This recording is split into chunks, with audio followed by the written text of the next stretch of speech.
Halloween used to be my favorite holiday. It was the one time of year you could be anything you wanted to be. You could draw out your darkest desires and display them for the world to see. No one would think you were odd for being the person you always wanted to be. There was no judgment for your choice of attire, and oftentimes, you were commended for that choice. Then, at the end of the night, you received a reward for your efforts in the form of a bag full of candy. I'm far too old to go door to door begging for treats, but I enjoy watching my children do the same. Weeks in advance, we let them pick their costumes. They are far too young to delve into the ghastly, and usually end up picking a character from a popular movie or TV show. I simply take my pictures and urge them on to each doorway. I always remind them to say, "Trick or treat," before the door opens. It's been this way for a few years now, but I'm starting to question the tradition, especially after visiting 113 Forest Road. This past year, we made the rounds of our local neighborhood.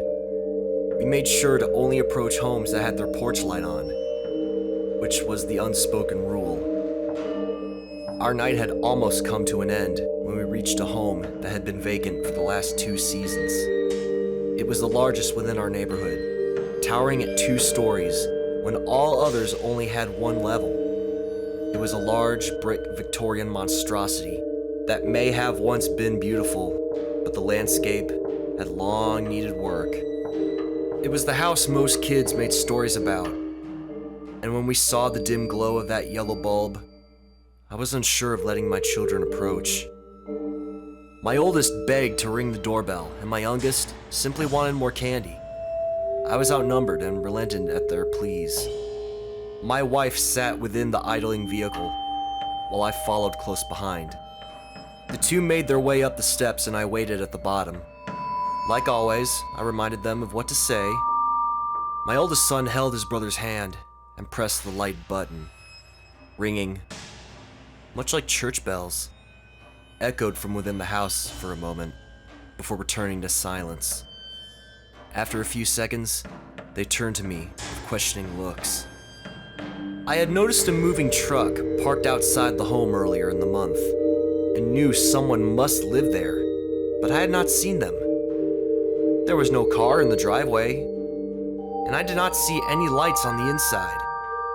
I started to think they were simply gone and left the light on in case it was dark by the time they returned. I waved to my children to come back to the car and told them we would just head home. The look of disappointment on their faces told me they were not ready to end the night just yet. Their faces lit up as the door creaked to life and a voice beckoned them to wait. "Trick or treat!" they both screamed with excitement. A feeling rolled in me like thunder, and a signal of danger rang in my head. Something wasn't right. If they were home all this time, where was the car I had seen sitting in the driveway the last few weeks? I instinctively advanced on my 2 children, taking the steps in leaps. A feeling inside told me they should not go toward that voice, and I called for them to stop as they turned toward the door. I choose both. The voice seemed strained, like that of a lifetime smoker. 2 ragged hands shot from the parted pathway and drew both of my little boys inside. Their screams echoed in my head. My adrenaline shot me forward, but my body slammed against the closing door. I pounded repeatedly, screaming obscenities of every nature. My body shook violently as my world became a spiral of despair. The whole scene drew the attention of my wife, and soon she was right behind me. In an effort to find the entry, I took a step back, lifted my right foot, and dropped it full force into the hardwood. The door frame shattered, allowing the barrier to fly freely into the darkness. I cried out in terror for my little boys as I rushed through each room. My entire reason for living had been snatched up in an instant, and I had been too late to stop it.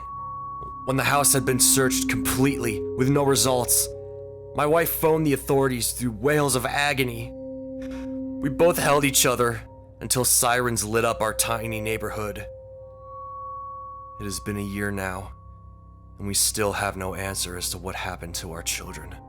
My wife distanced herself from me, and I'm sure she blames me for what happened. I don't fault her for that. I blame myself as well. If I had not let them go to that door or listened to my feelings sooner, they would both still be here. Halloween is no longer a time of fun for us, but a reminder of our mistakes. I don't even leave my house on that night, and even the sight of a pumpkin makes tears stream down my face. The drive home from work is especially hard, witnessing the houses that decorate for the occasion. I'm almost in a panic before I close myself within the safety of my house. Please, if you read this, don't let your kids visit 113 Forest Road on Halloween.